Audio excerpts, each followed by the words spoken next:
If you're enjoying Pigoted Podcast, then why not sign up to our Patreon? You can find it at patreon.com/pigoted, and on there you get loads of extra benefits, such as early access to episodes. You get access to Pigoted Extra, which is extra content from our guests, usually about 45 minutes to an hour long of extra content every single week. You get merchandise, you get to ask questions, you get to be part of our Discord community. We have a Discord server where people chat and ask questions and discuss topics that have been brought up on the podcast. You get all that through Patreon, and it starts from just £3 a month. Plus, you'll be supporting the podcast. You'll be helping the podcast to grow, helping us to fund bigger and better guests and to pay for all the editing and that kind of thing. So please, if you are enjoying Pigoted, then think about signing up and becoming a Patreon from just £3 a month over at patreon.com/pigoted.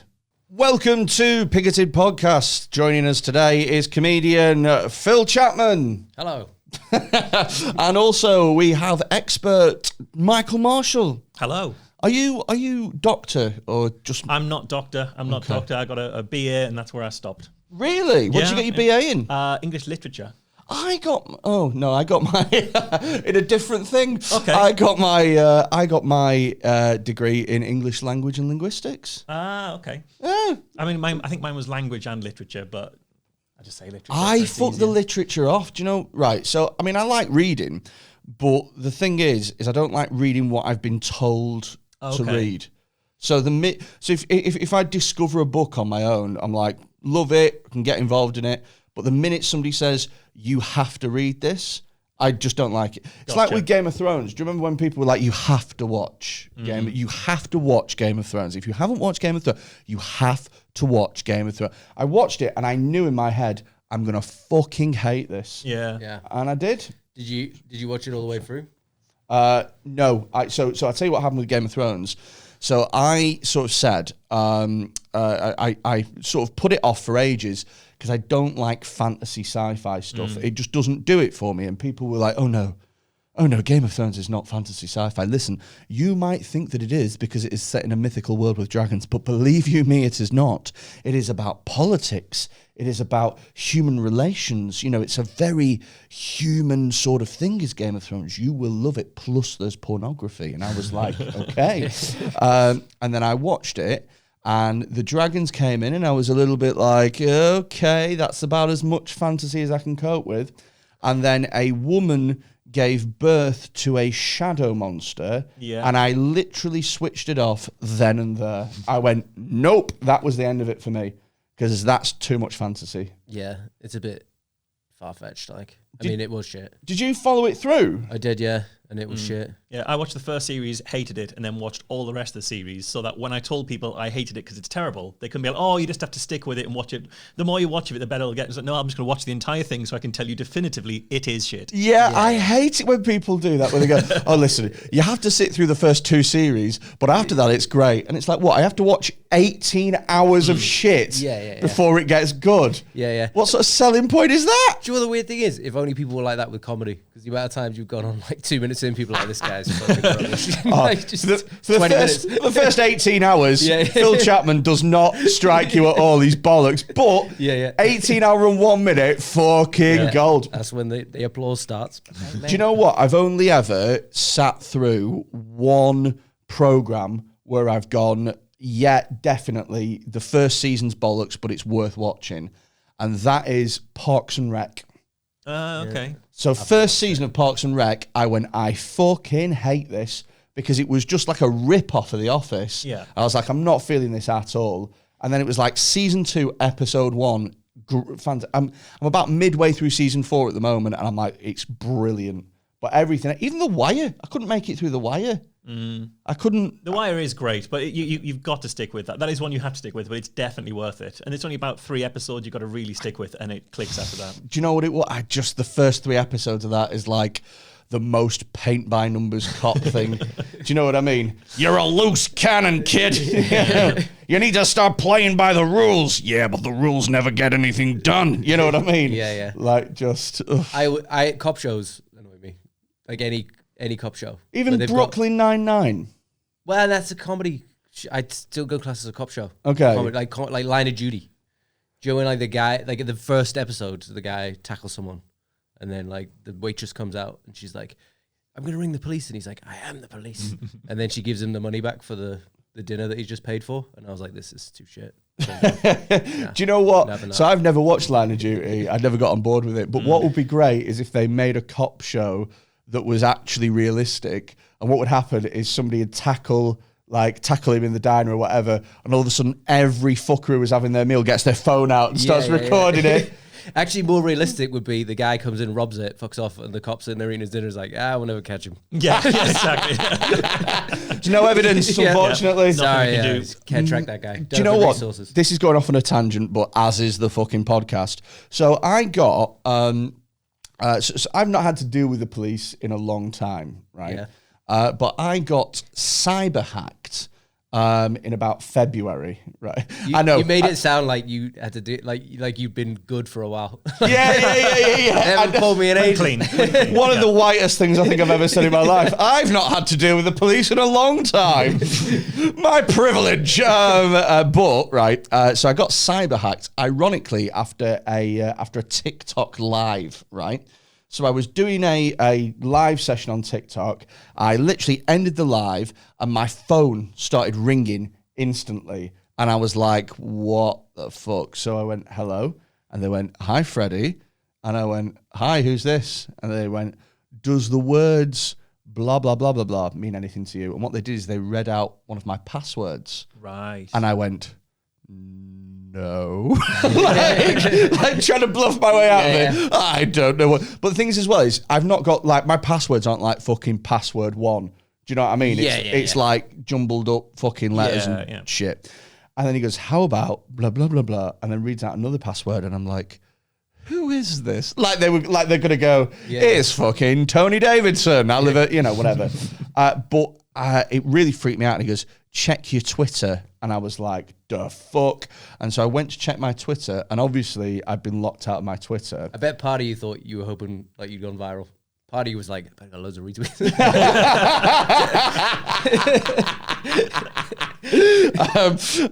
He goes, check your Twitter. And I was like, all right.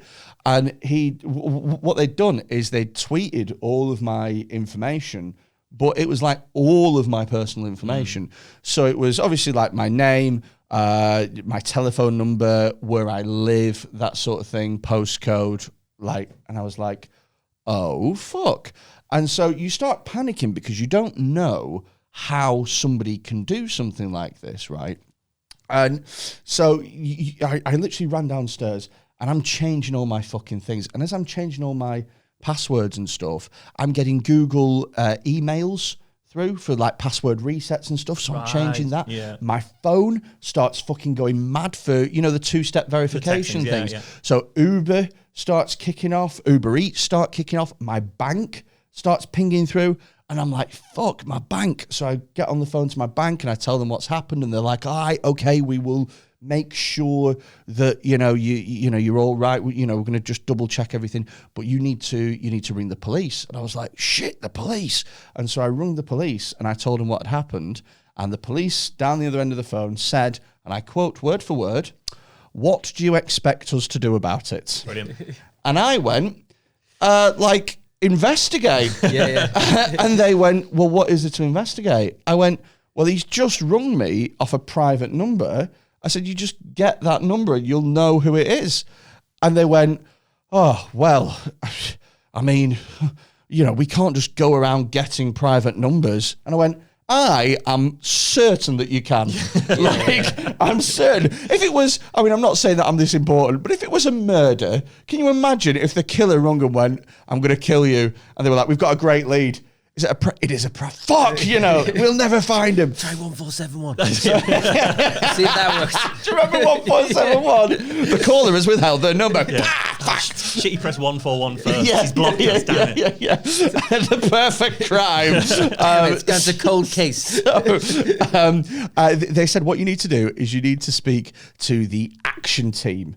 And I was like, well, that sounds That sounds pretty promising. They've got the word action in the title. I can only infer that this is going to be a team full of actionable people. Is the rest of the police the inaction team or the passive team? So, no, we don't actually do anything. It's just these guys over there who actually do anything. You've actually come through to the passing the buck team. Please hold. Ironically. So anyway, right, I speak to the action team, and the action team are like, right, we are the action team. Like, they literally speak like that. They were like, you need to go onto the action team website, action. And I was like, right. And so I'm filling out this form, right? And this form takes about 20 minutes to fill out, right? And they go, right, you filled out the form. And I was like, yeah. And they go, like, press send. I was like, press. It goes, right, read me the reference number. I was like, 297-363. He's like, right, okay, great, that's in our system. And I go, great, what happens now? And he goes, you will hear from us in 28 days. And I went, no, I said, I'm not sure if you realise they are trying to hack into my bank right now, and they have tweeted my personal information, which will be enough to clone my identity and do all sorts of things. They've done that right now, right? And they were like, yeah, 28 days. Yeah. And I was like, okay. So the basically what happened is I was panicking all fucking afternoon and shit like that. And the private number rung me back, and it was this dude, and God help me for saying this, but he was quite sound. He was quite sound. He was like, you know what I mean? He was like, I watch on TikTok sometimes. I was only doing it for a laugh. And I was like, all right, okay. I was like, is there any chance you can sort of like take my personal... He was like, yeah, all right, okay. You know, I was only dicking about or whatever. And I was like, how did you do that? And he said, I'll tell you. So basically there's websites, and these aren't like websites on the dark web or anything like that. Just normal websites that you can pay $6 a month to, and it's like a huge registry, and you can type in anyone's name or anyone's number or anyone's email address, and they will tell you every single leaked password linked to that account. And when Google pings up and goes, oh, there's a security breach and shit like that, it's like you think that, oh, it's just some fucker, I'd ignore it. You need to worry. You need to change everything. Yeah. Because once these people have one little thing, like all they needed to do was to get into my Twitter. And once they got into my Twitter, they knew my telephone number, because I'd put it in Twitter for some fucking reason. You have to, didn't you? Yeah. And then they got my email address as well. And from my email address, they could see, they did this other run where they knew all the websites that my email address was linked to. Yeah. So one of the things that they did is they could tell me what colour my mum's front door is. And that's so fucking jarring. But the way that they did it was they had my email, they put it into one of their special websites, they saw that that email address was registered with Moonpig, right? Because do you know what I mean? Every once in a while, I forget about cards, because cards are bullshit. Yeah. And I, you send out a Moonpig one last minute, you slap a fucking picture of you and your mum on it, and you go, look, I thought about this, and then you send it off and it's fine. Look, I've been planning this for weeks. But when you're logging into Moonpig, you don't go, well, I need the most secure password that there's ever been, in case someone sends out a birthday card on my behalf. Do you know what I mean? You don't think about it from a cybersecurity perspective. But once they were able to hack into my Moonpig saves your addresses. And so it was able to work out quite easily. That's clearly where his mum and dad lives. Yeah. Put that into Google Street View. Look at the house. And that's how they work. They're so fucking clever. They take one tiny piece of information, and it's like a jigsaw. The minute that you get one little bit, you can get another. And before you know it, you have a huge picture of someone's life. It was terrifying. And the action team actually did get back to me. They said it was within 28 days. Do you know when they got back to me? Was it exactly the 20th day?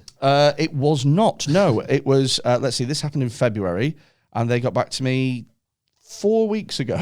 So it took them over 6 months. Jesus. And they went, hi, we're the action. I was like, it's happened a long time ago now. And they were like, oh. You are no longer the action team. You can no longer call yourselves that. Sorry, we were on holiday. Yeah, we are the eventual team. Yeah. So, what are we looking at today, Marsh? We're going to talk about the media and how the news works, how stuff makes it in the newspapers, and what influences are going on in how stuff ends up actually in the news. That sounds fucking amazing. So how does it work? Let's start off at the beginning. Well, I want to start with the first story that ever got me really interested in this. Okay, I picked up a copy of the paper. I think it was in several different newspapers, the same story, and it was a story about how Jeremy Clarkson has the largest penis in show business. No, that's not a... That was a headline. It was in The Sun, The Guardian. It was on a few other things. It appeared on Loose Women. It appeared on the Jeremy Kyle show. It appeared on, all the Matthew Wright show. It was everywhere across the news that day. It was like one of the stories that day. Was it not a typo and they meant to put is? Yeah. Absolutely. That's my first thought as well. But unfortunately, no, this was a genuine story in the paper. When you see a story like that, I thought, well, how does that story come about? Because, this could be, there are some scientists, some anatomical experts who've looked at Jeremy Clarkson and, figured out his height and his wingspan. Can I guess? Is it Jeremy Clarkson's PR team? Yeah, it was not Jeremy Clarkson's PR team. Our source, Jez. So maybe some like Mr. J. Clarkson. Maybe it's some anatomical experts who are saying this is kind of on average. If you're this tall and your arms this long, maybe it's, and it wasn't that. And I thought maybe this is an experimental thing.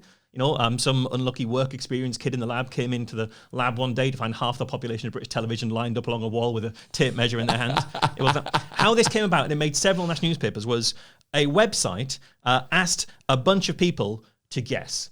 Here is a list of 20 celebrity male names. How long do you reckon their cock is? Right, that is the entire base of the story, and it made the news in several national newspapers. Oh. And I thought, that to me is quite fascinating that all the newspapers ran this, but it's based on nothing but conjecture. And it was actually for a website called F-Buddy.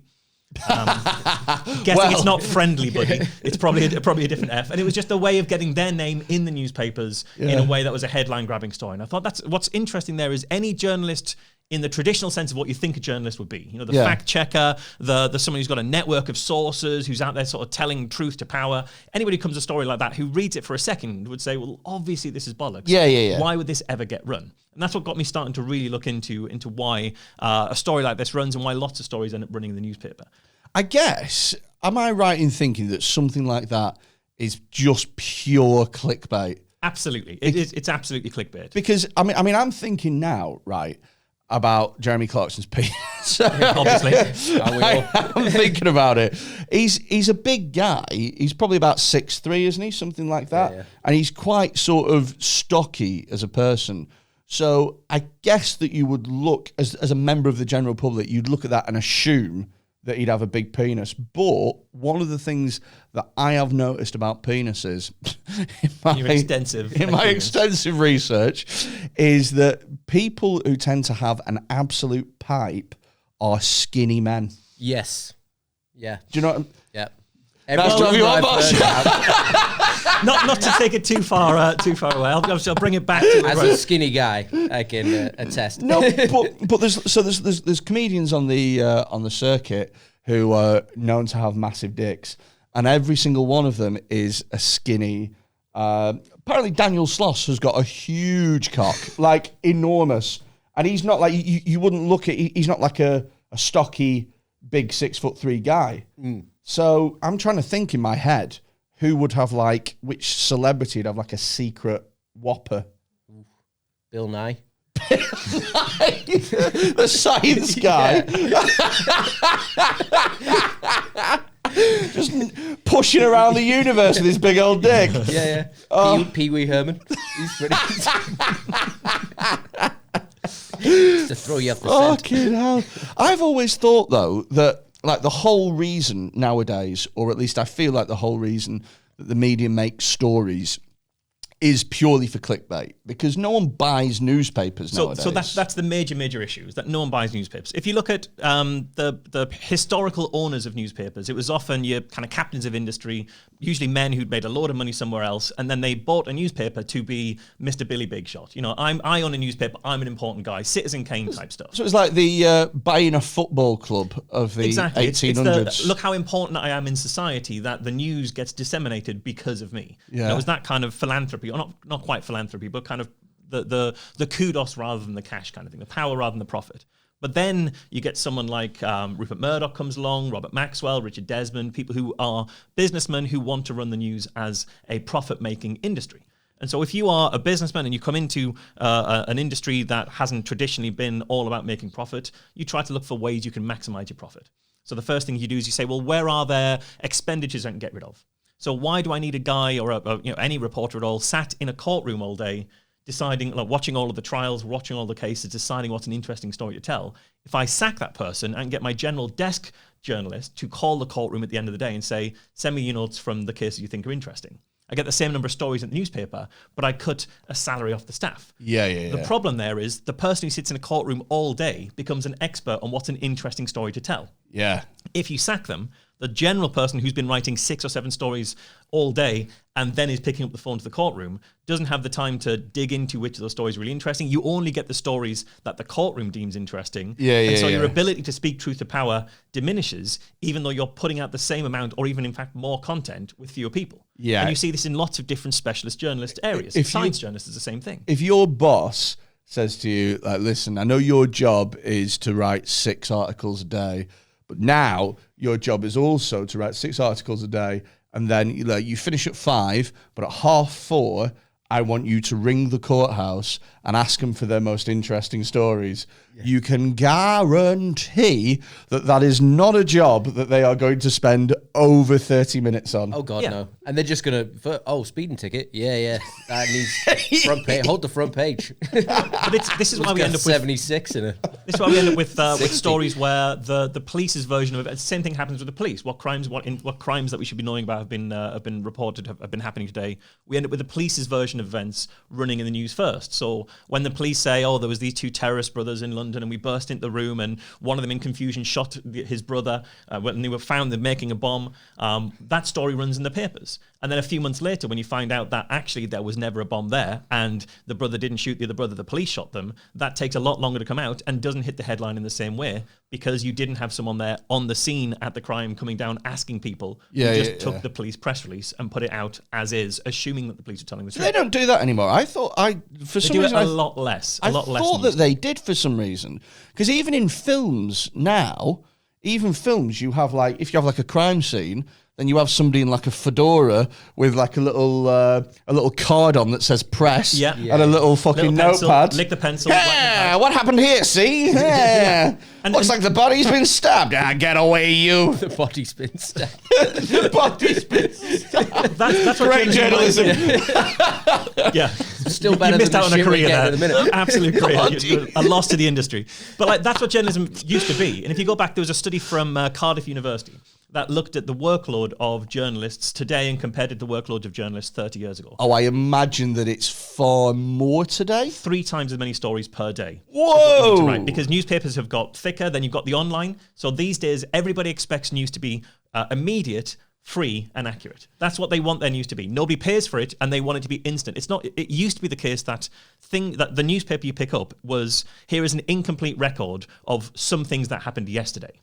And we've had the day to work on it. It's not everything, and it's not wholly accurate, but we're going to do our best. Do you know what? Now this happened 10 minutes ago, and if I haven't told you about it yet, someone else will.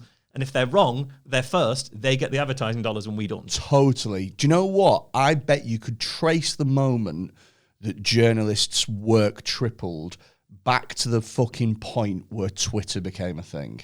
No, it's before that. It's before really? That. It really is when people like Murdoch started buying up newspapers, because you just get rid of some of your staff and have who's left pick up more stories. Oh, right. So I see. What happens at this point is you have a lot of journalists who have to write 3 times as much copy per day. They haven't got the time to write it. So they start looking for sources of pre-written stories.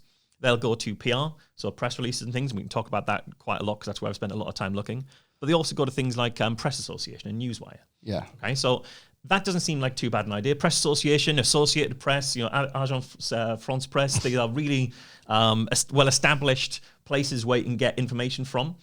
They've got reporters all around the world at major events, and every newspaper will sign on for the feed from the Newswire, which will give them all sorts of stories that are happening all around the world. And you pick that story up and then you turn it into a story for your newspaper, which is why lots of newspapers will report the same events, often with the same quotes. Yeah. I did an event 2010. We did a big stunt to demonstrate that homeopathy was nothing but sugar pills by having everybody take an overdose of sugar pills for outside their local boots. Go in their boots, buy some Boots homeopathy, everybody next at exactly the same time. Imagine if you were wrong. Yeah. we did our work. We did our homework. We really did our research. Like the Joe Jonestown outside. We were very, very careful to know that we were right.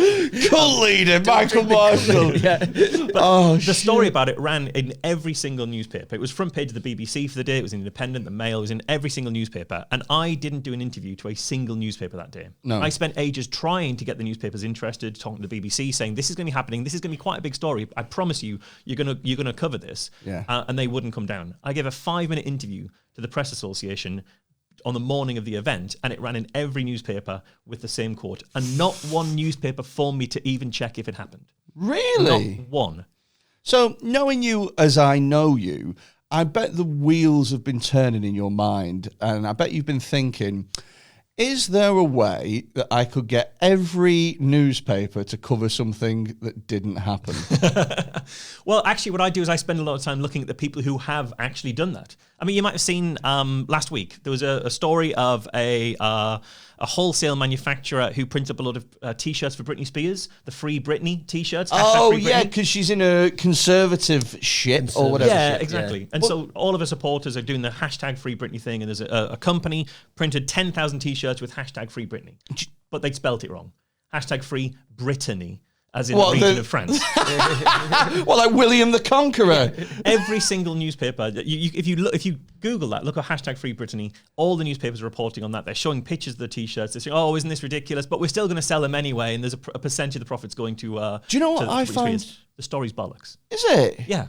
There's no way that story's true. It's from a company called Wholesale Clearance UK. They are a company that deals in bulk remaindered stock. So if you've got a lot of stock to shift, that's a bit weird and novelty or out of line, they'll shift it. And I've spoken to them. They stand by it. They say it's true. I don't believe that it's true. I don't believe you get to a point where the T-shirt has gone to print and nobody spots the spelling error. I just don't buy that at all. All the stories that ran in all the newspapers didn't show you a picture of the T-shirt. They showed you what was clearly a stock image with the slogan photoshopped over the top. To be fair, once it makes the news, you then see him with T-shirts, but once it's made the splash, it's much easier to get 50 T-shirts printed and say, we've got 10,000 of these fuckers. To be fair, that's fucking clever on their part, isn't it? They're very good. That's clever. Do you know what with the Britney Spears thing is? I'm sort of fascinated by it because, like, for the longest time, we were all told that everybody who believed that her conservativeship.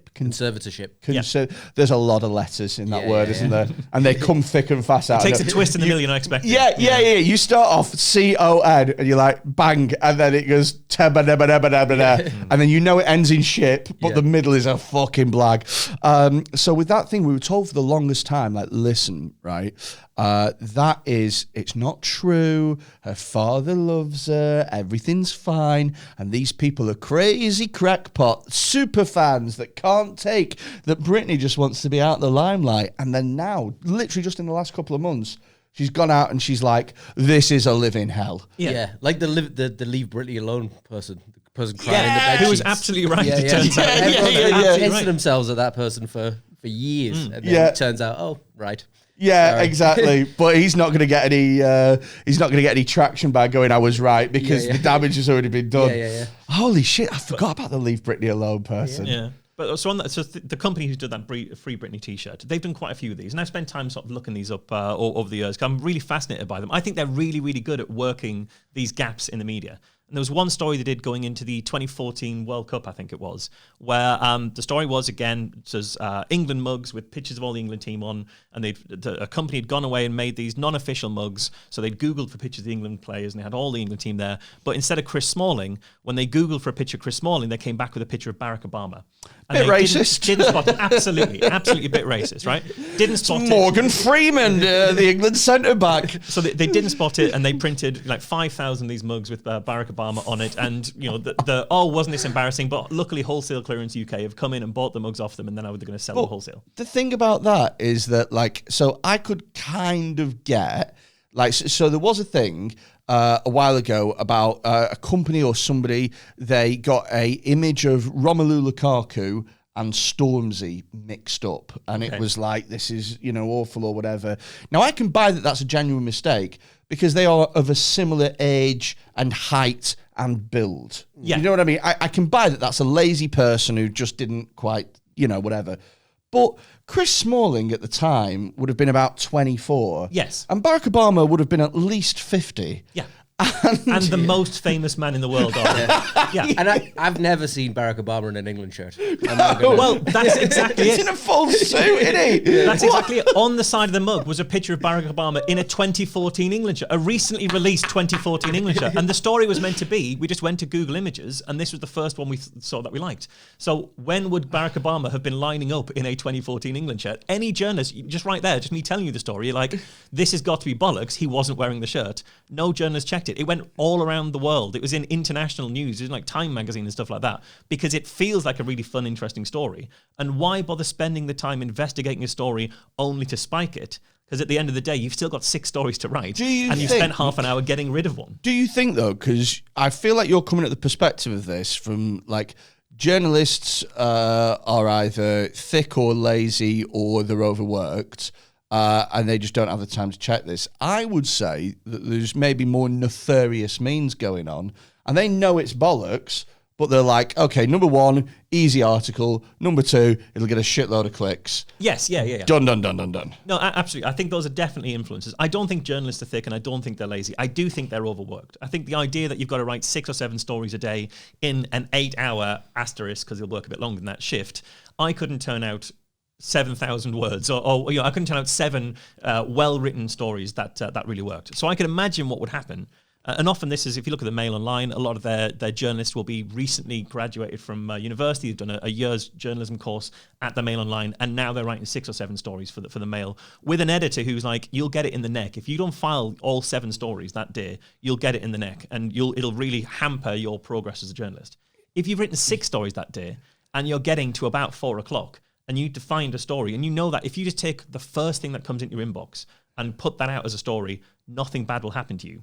Yeah. If you say, no, I'm going to keep up the ethical standard of journalism and not write that story because it's bollocks, you'll get it in the neck. Obviously, the pressure is you accept it.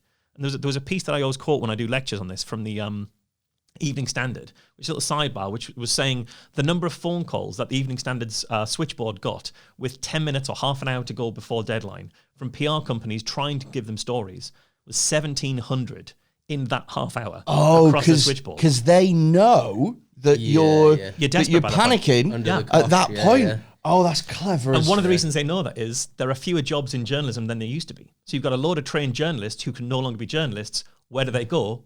The PR industry. So as this industry gets smaller, the PR industry gets bigger and bigger, and you've got more people trying to push stuff in there. So the pressure gets even higher on the junior journalists, who then have an inbox flooded with 1,000 bullshit press releases a day.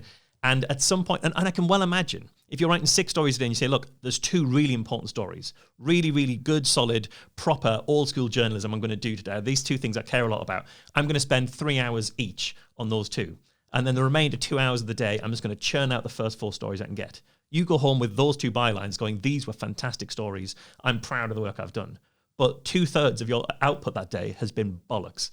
Pushing lies into the world. So you go home feeling good about it, but at the same time, the majority of what you've done has been bad. Do you know what? It's funny that, like, you know, with like editors and stuff, like if you think about the editor of a newspaper, there is such a stereotype of what that person is like, and it's fucking, get me more pictures of Spider-Man. Do you know what I mean? Yeah, absolutely. There needs to be like a film or a TV show or anything where the editor is just really supportive. Just, do you know what? You're doing your best. Yeah. You know what I mean? You didn't manage to do 7 articles today, but you came in with a smile and you really worked hard. And you know what? Tomorrow is a new day. You go ahead and enjoy. Hopefully Spider-Man will be about that. You relax and get yourself home, and maybe you'll come. Maybe Spidey will come. Maybe you won't. But you want the editor who's supportive of the time you spiked a story.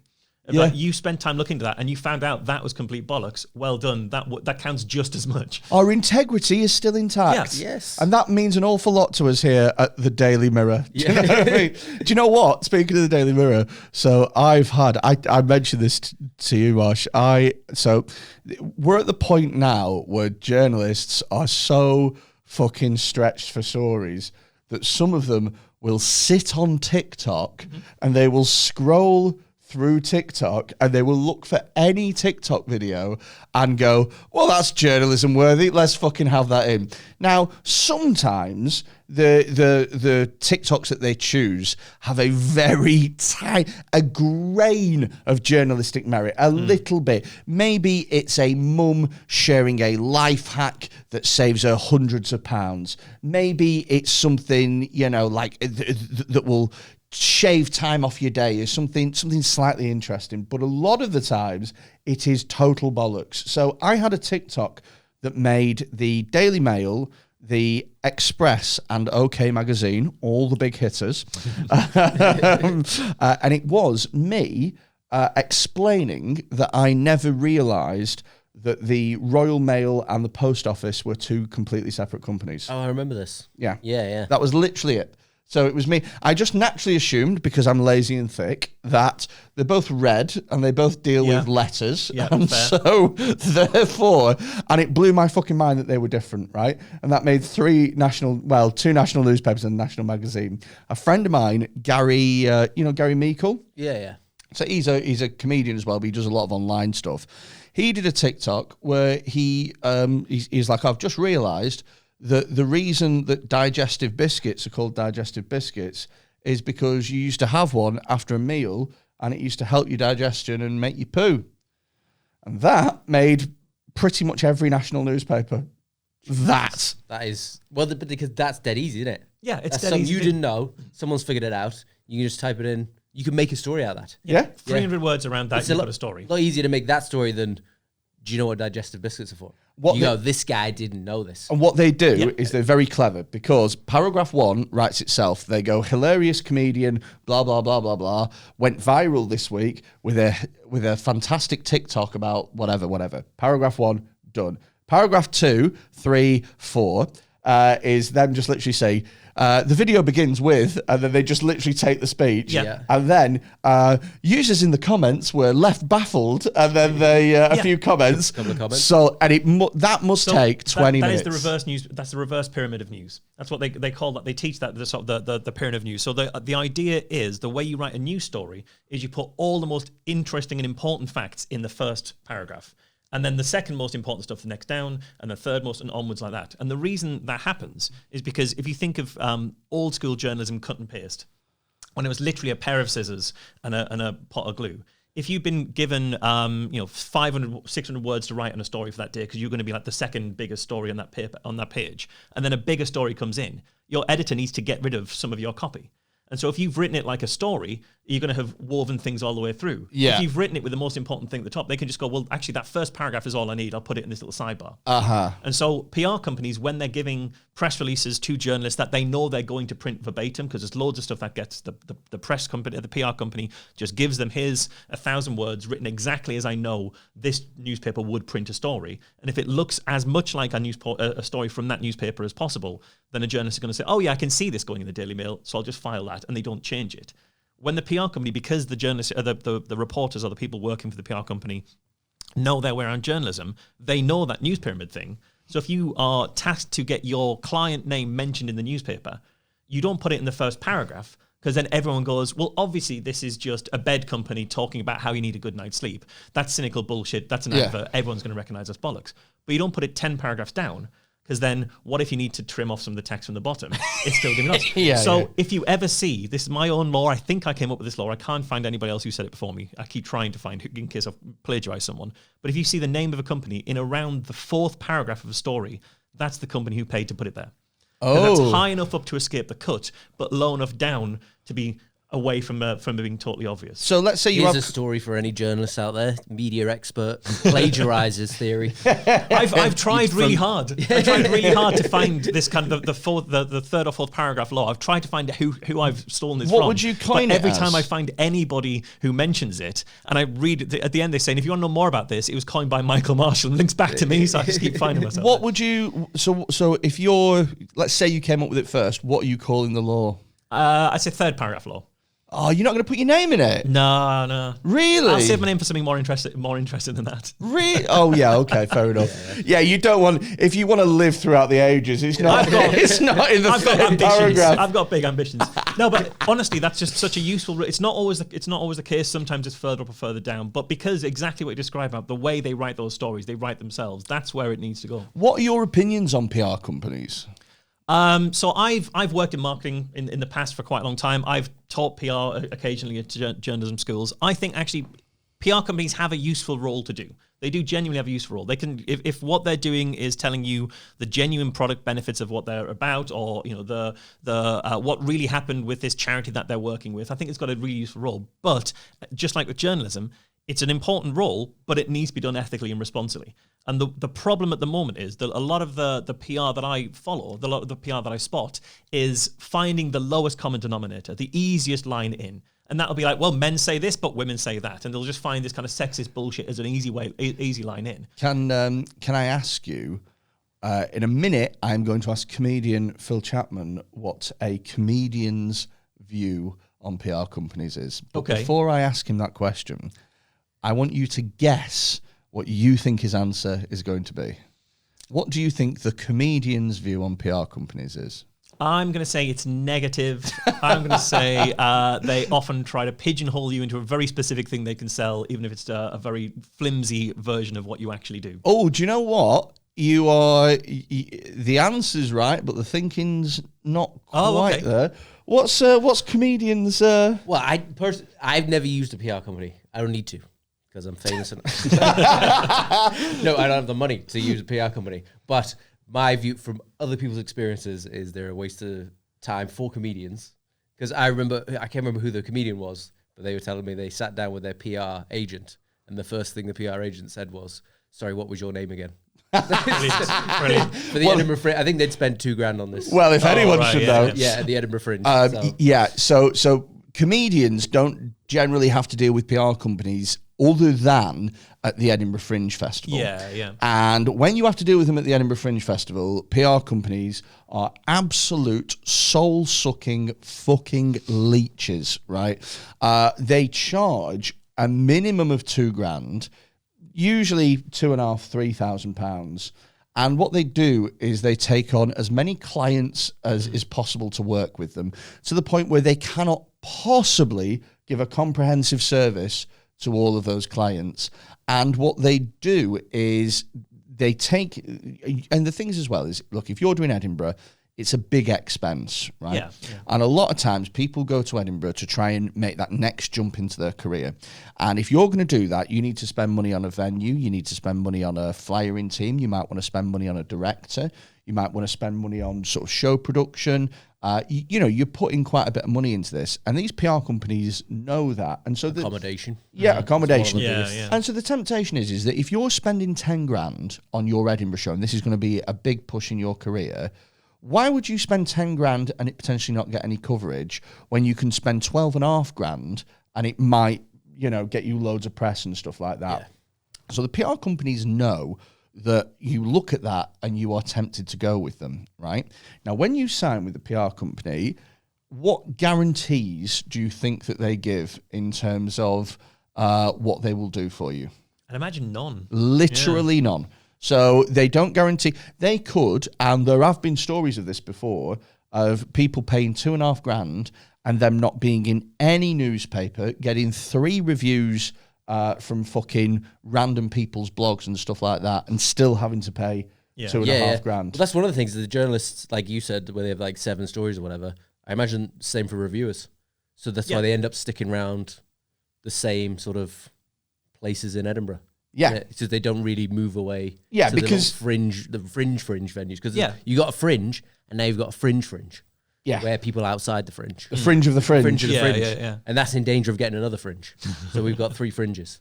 But there's like fringes everywhere. But that's the thing. The reviewers are like, well, I haven't got time to go. Yeah, the more stuff there is, the more they have to file. And so they just, they take those kind of decisions. Yeah. Here's another thing as well. So, whenever it's the Edinburgh Fringe, you will notice how there will be a million different newspapers all doing, these are the best jokes of the Edinburgh Fringe.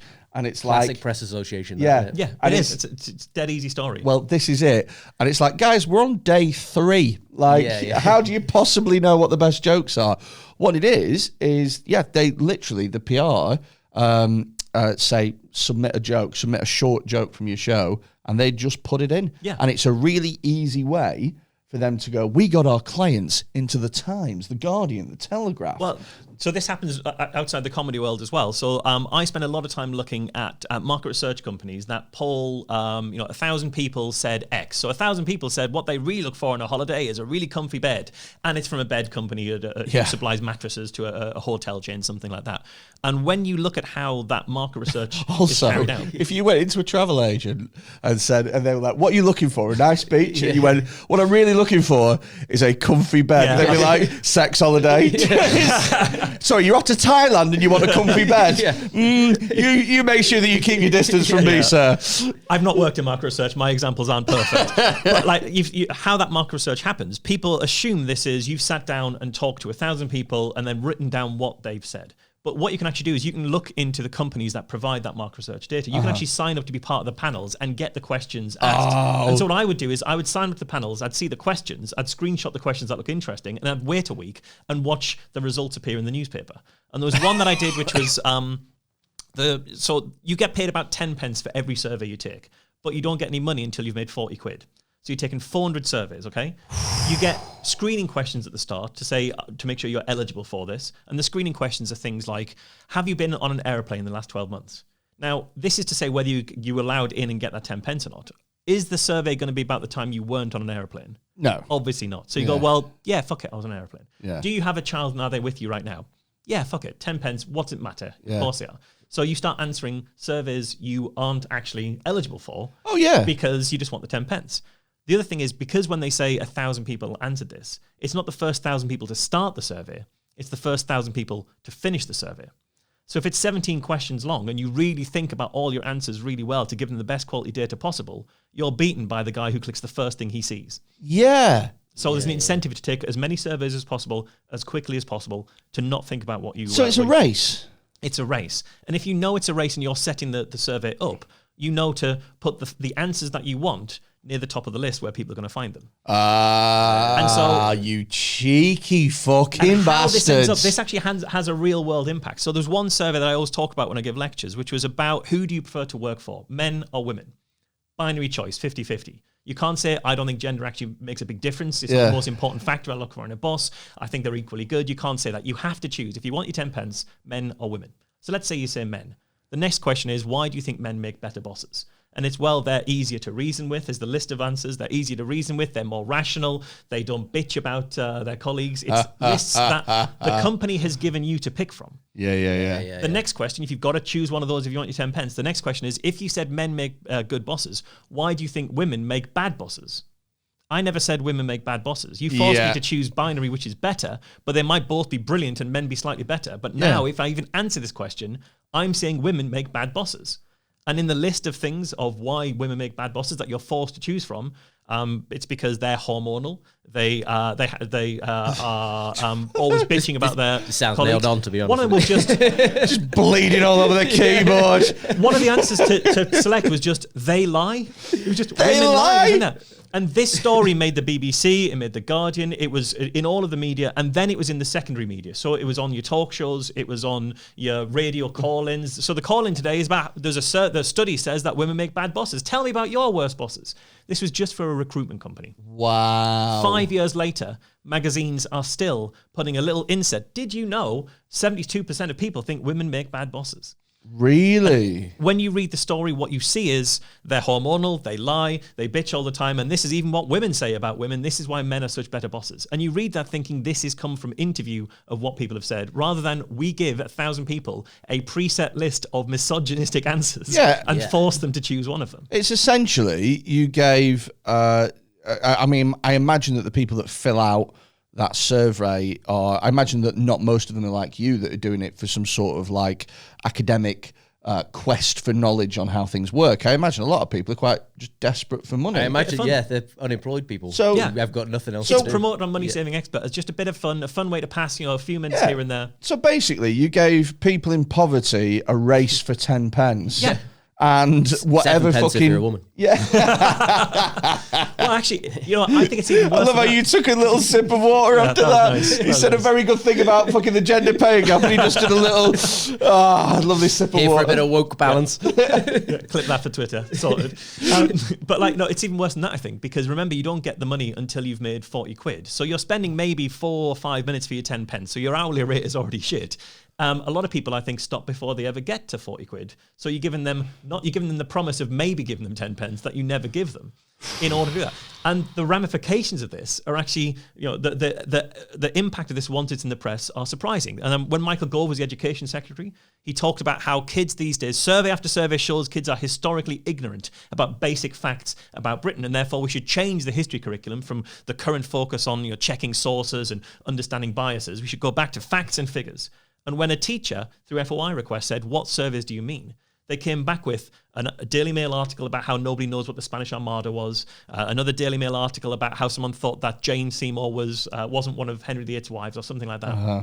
When you look at these Daily Mail articles, it was an advert for UK TV Gold series about Henry VIII. And that's why no one knows anything about Henry VIII. Kids don't know about Henry VIII. So why not watch our upcoming series on Henry VIII? It's all stuff like that.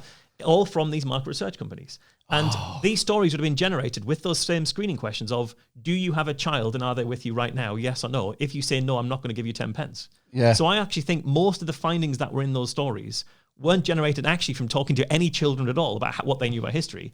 It was people who didn't care because they just thought it's only 10 pence, clicking the first thing they see. And the history curriculum for the country nearly got changed off the back of it. That's fucking mental.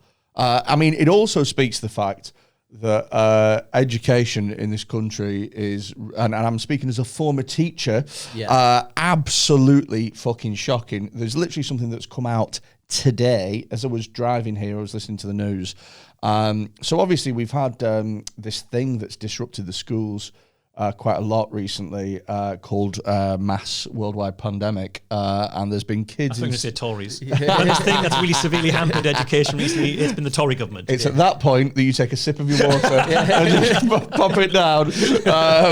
So basically, obviously, kids have had less time in schools, and so you would imagine that the smart thing to do, the thing that I would do in this situation, would be to trim down the curriculum, because there is a lot of fucking bollocks on the curriculum that isn't required, and it's packed so tightly that even missing a week or two is devastating, let alone months and months and months. So you'd imagine that this is the time to strip back the curriculum and go, right, we don't need this, we don't need this, we don't need this. Let's focus on what does matter and go from there. The government has decided to do the total fucking opposite of that, and they are going to start trialling among some secondary schools, teaching children Latin.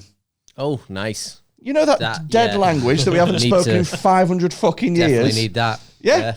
More things to learn. Yeah. Well, what if the Arctic Circle just defrosts and all these Latin people come out or whatever? Just Latin people? Yeah. What, like Shakira? Yeah. Shakira. Latin people? Latin people. I love people it. Speak the Latin language. People that speak Romans. Romans. That's the one. Julius Caesar. Yeah. Who was famously frozen in a block of ice in the Antarctic.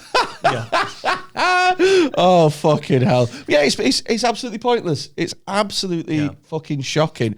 Is there like a hope for journalism at the moment, or is it just fucked? I always try to be optimistic. So I give lectures about this stuff to journalism students, first-year journalism students at several different universities. I do Sunderland every year. It sounds like the well's been poisoned. It's not that the well's been poisoned. It's been run dry is the biggest thing. Because as you say, do you buy newspapers regularly? Do I? Balls. But do you read the news regularly? Well, do you know what? Here's the thing, is not only do I not buy newspapers, I noticed this about myself recently. I don't buy newspapers. I don't check news articles regularly online. But what I do is I follow certain people on Twitter who I trust. I have sort of like an invisible trust network on Twitter, and I get news indirectly from them. And I don't know whether or not that's better or worse. I think with that, the thing about Twitter, and I've said this for a long time, is I think journalists shouldn't be allowed on Twitter because it makes them lazy, and also it takes the, like, even though what you said about how people have just got to be quick, so there's not much journalistic standards anymore, I think Twitter has lowered them even further because it makes people, like, for example, one of the things, you remember during the election when that guy shouted at Matt Hancock? Yes, yeah. Outside the hospital, and Laura Kunzenberg tweeted, apparently a Labour activist has been abusing Matt Hancock outside hospital. Well, people read that, and that is just, she's on Twitter as a private citizen. Yes, yeah. So yeah. people go, oh, that person said this, but because she's Laura Kunzenberg, who's the political editor of the BBC, it's essentially the BBC saying, yes, a Labour activist attacked Matt Hancock on the street.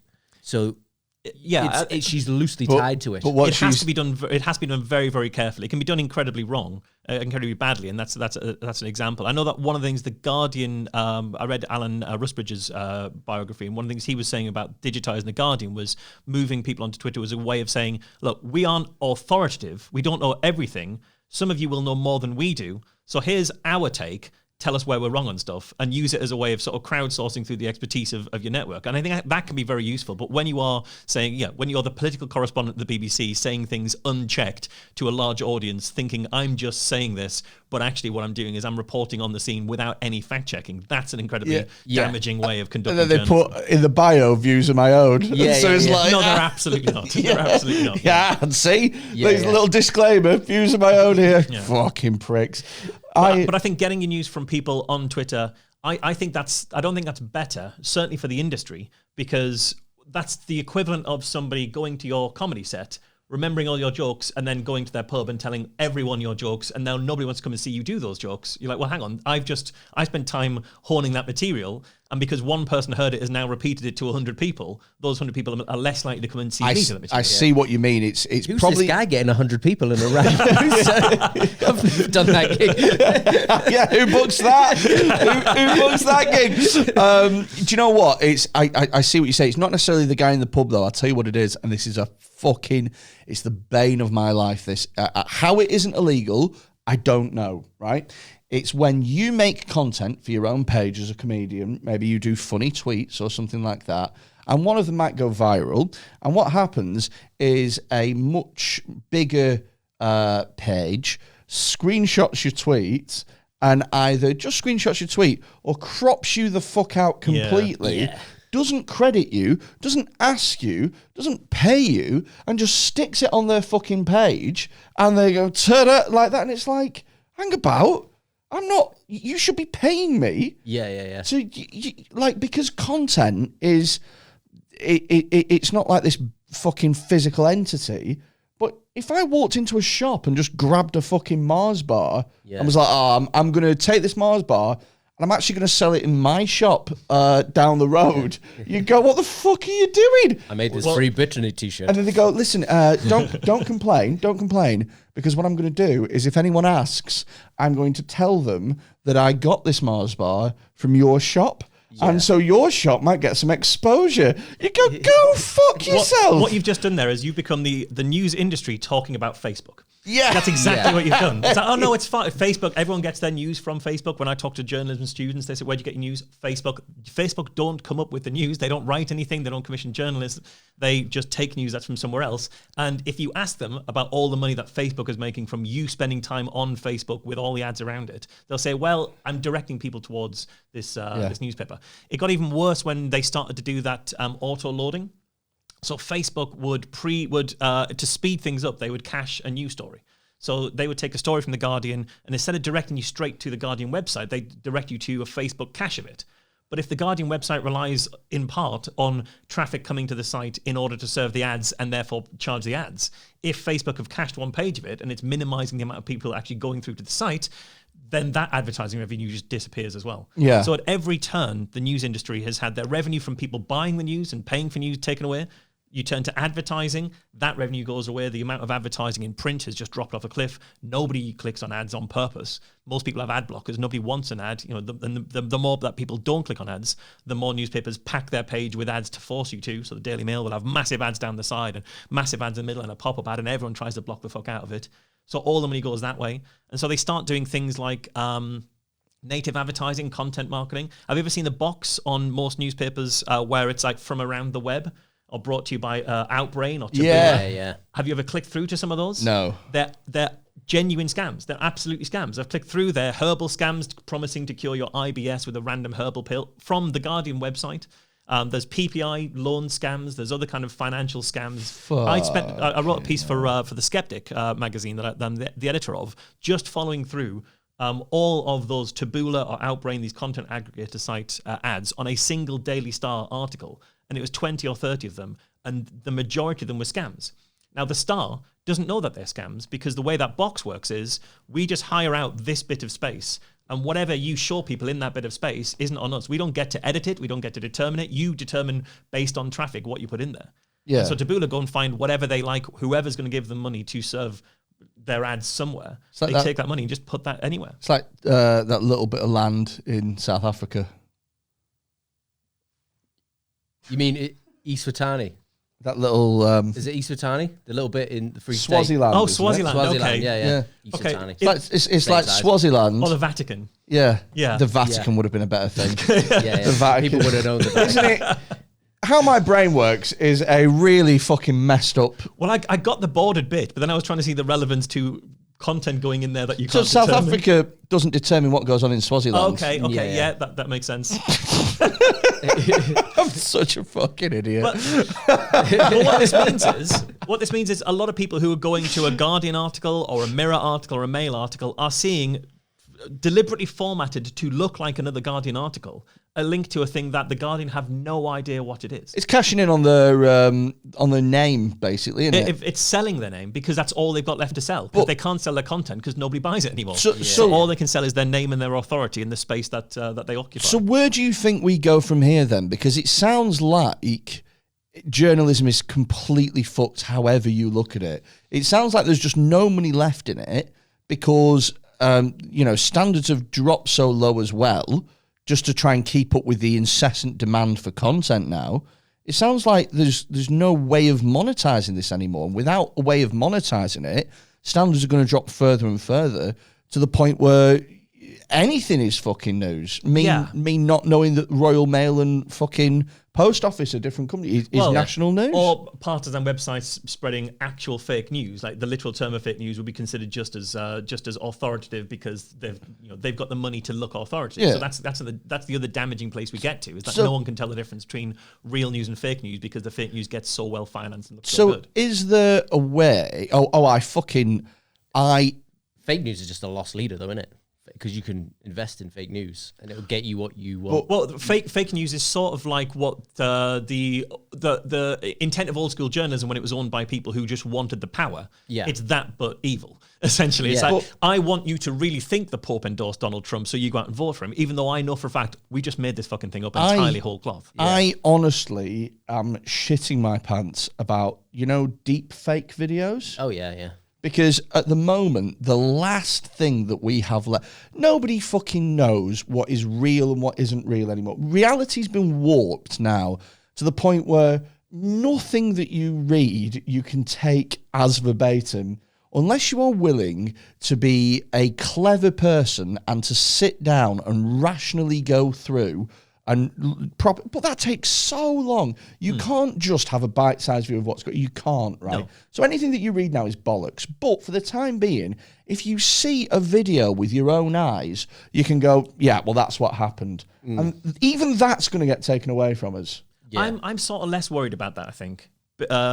Partly through naivety and partly through pessimism, I think. So I think we could go back 20 years and you say, look, you can't believe what you read, but when you see a picture, you know that's got to be true. And then our ability to fake pictures got to a point where we're like, well, yeah, anyone can Photoshop anything. Pictures don't matter anymore. Yeah. And I think we'll get to that point with videos.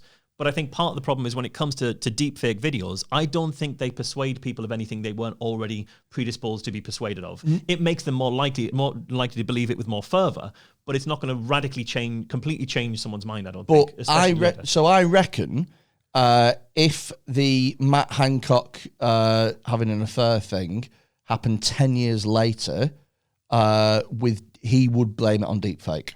I think it's a really easy out for anybody caught with anything. Yeah, it's an easy out for deepfake. Yeah. And then you Well, who Trump knows? was doing that the whole time, wasn't he? He just if he didn't like what you said about him, he'd go, "That's fake news." Yeah, before deep. I love that though. Before I did like Such a great laugh on it. Nope, not real. No, but you that's don't my point. That's understand. before we didn't have deepfake during Trump, and yet his supporters would just dismiss anything that was provable against him as fake news because they were predisposed to dismiss it. So I don't think we need the technology. I think, and this is why I said it's through both naivety, because maybe I'm completely wrong about that, and pessimism, because we're already fucked. But what's going to be get us more fucked? People are going to be just as partisan and just as But determined. what's going to be left as something that you can actually trust? Because you can't trust journalists, you can't trust pictures. The one thing that you can trust right now is I saw a video of it, it happened. The only thing that would be left is I was literally there. And unless you see it with your own eyes, then you're not going to be able to... What, a live video?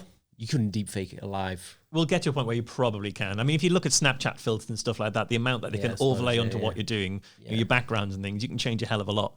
I think where we'll be left to is where we started, basically, which is a story isn't true until it's confirmed by multiple sources. And we were at a point 20, 30, whatever years ago with journalism, where the stuff that went in the newspaper, you wouldn't run a piece of information, not in a respectable newspaper as a respectable journalist, unless you'd verified it through multiple different sources.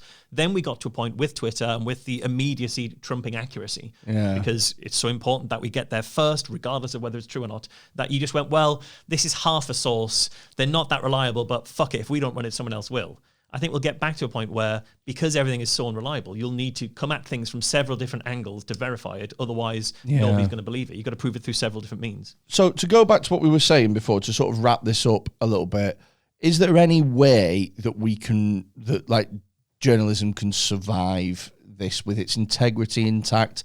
Is there any way of journalism managing to monetize itself properly again? Because it seems to me, especially from hearing some of the terrifying stuff that you said, it seems to me like it's on such a slippery slope now that there's no coming back from this. There's no coming back from it. And that with every passing year, standards are getting lower and advertising revenue is getting lower and sales are becoming less and less. So there's less money in it. It just seems like it's sliding away into irrelevance. But who's going to do anything about it? It works for the government, doesn't it? It works. It's on their side. Just slipping journalism, not being able to investigate properly. Well, it does until it gets to a point, because at the same time, the government needs a robust press in order to put the stuff that they're seeing out there in a way that people will rely on. We get a pandemic, and then suddenly everyone needs good health information, and the government have to turn to being live on the BBC and putting stuff out in the newspapers. So there is value to degrading the press so far, but once you go too far, you've got nothing left to work with. So the government does need a robust press. They just need to have this kind of tense, conflicting relationship with it, I think. I think, there are ways to monetize it. If you look at, the Guardian's doing some really interesting things around membership. So there's quite a lot of people think, actually, what you're doing, it's sort of the Patreon model kind of thing before Patreon was around. And speaking of Patreon, patreon.com/Pigoted. Exactly. But, if people appreciate the things that you're doing and you're able to make that connection with people at enough of an emotive level, then they will put their hand in their pocket. Washington Post, I think, owned by Jeff Bezos, has done quite well at keeping him at arm's length. So this is just an income thing, back to the old school model of, you're a billionaire, give us money, we'll do a thing that's a good for the world. I have had a brilliant idea. Okay. Journalism only fans. Yes. That would be Laura Koonsberg, in the buff. Yeah, Robert Peston in the smalls. Robert Peston with a massive butt plug. Andrew O'Neill. Andrew O'Neill wanking himself raw. I would, again, for £3 a month or whatever, that's what I would go for. Weirdly, speaking of Andrew O'Neill, one of the things that makes me optimistic about the future of journalism is how badly GB News has done. Oh, they launch God. it like, it's going to be like the Fox News of the UK, and it launched, and it's a fucking joke. And people are jumping ship, and it just doesn't work because that level of partisanship, I don't think we're ready for, certainly not in a broadcast news in this country. So I think there is still some seeds of hope in there. And I also think... Have you watched any GB News? No, I've deliberately not wanted to give them the videos. I've seen the clips on Twitter. I've seen clips, but not much. So I have watched some... because I was interested. I was interested to see, no one's launched a news channel like that in my adult lifetime. So I thought, I wonder how this is going to work out, right? So I watched it, and I've watched one 10-minute segment, and it was a fellow on Dan Wooten, Yeah. Aussie dude. He's been on the Sun. He's been around. Yeah, He's still at the Sun. So and they had touted themselves, GB News, as, oh my goodness, everyone else is biased, but we are going to, tell you how it really is from both sides of the coin. No bias on us, just proper debate, etc. And I mean, we debate things on this podcast. We have a laugh with it or something like that, and we don't have any, or try not to have any biases. But I don't try and make it into some sort of free speech issue or anything like that. Anyway, right? I watch it. Dan Wooten's on, and he's interviewing somebody from China who's coming live from China, and she's wearing a mask. And they're having a chat. She's not introduced as a doctor or anything like that. And Dan Wooten goes, you've got some really interesting news to tell us about COVID. And she went, yes, I have, yes. COVID was man-made in a lab, and China released it on purpose. And Dan Wooten went, wow, that's incredible. And she went, yep, it's pretty incredible. And he went, wow, I can't believe that. That is amazing. And she went, yep, it's pretty amazing. China released it on purpose. And he went, right, yep, incredible. And they went, it is incredible. And I'm like, you're not going to ask. Like watching King of the Hill when they're outside. It's incredible. Yeah, and then Dan Wooten talked about propane for 40 minutes. So, yeah, but he didn't question it once. So, look, I mean, and people jump ship from that because that's not, even people who are partisan would recognize that as not journalism. Well, this is it. So I would have expected, and I'm not a journalistic expert, but I would expect if you got somebody on that and they went, COVID was man-made in a lab by China who released it on purpose as a weapon for the world, then I would expect them to go, okay, how do you know? And then we can go from there. Yeah, you know what I mean? What evidence do you have? Yeah, exactly. What makes you say that? Yeah. And then you go from there. But he didn't do any of that. He just went, wow, that's incredible. And I instantly believe it. Even like something like that you probably shouldn't say, you'd accept more than just, wow, that's incredible. Like, even if they're like, I just really don't trust the Chinese, you'd be like, okay, well, at least you got a reason there. Yeah. But he literally went, no further questions, Your Honour. Like, straight away he threw the towel in. Cut and dry case there. Is that why, do you reckon, that it's fallen so flat, G? Because it's been a disaster. And the thing is a lot of people were quite mean-spirited about how badly it's done, because there are some pantomime villains that are involved in that. Yeah. And I don't align myself with that sort of politics or anything like that. So I don't particularly like the people that are associated with it. But I think that it is important that they should have a place where they can talk about their own ideas and fuel their own shit. Even if I disagree with it, I think that it's kind of nice that you can have your own little thing over there, and that's what you like, and that's for you, and that's fine. And a lot of people almost reveled in the demise of it and just how shit it did. But do you think it did shit because the standards on it were so low? Or do you think it did shit because there's just no appetite for that kind of thing? Or? I think there's an appetite for, well, there's definitely an appetite for right-wing journalism in this country, because like 80% of our print journalism is right-wing. So the majority of it is that. There's an appetite as well for right-wing comedians, right? Yeah. And so there are a couple of really good comics that are also right-wing. So Jeff Norcott springs to mind, Leo Kerr springs to mind, somebody like that. But what happens now is, because there are so few right-wing comics and so many right-wing people, what happens is comedians who are absolutely shit, what they do is they see an opportunity to reach a big market. And so it's almost like, I've said this before, it's almost like, in wrestling, where occasionally somebody like a beloved wrestler turns heel.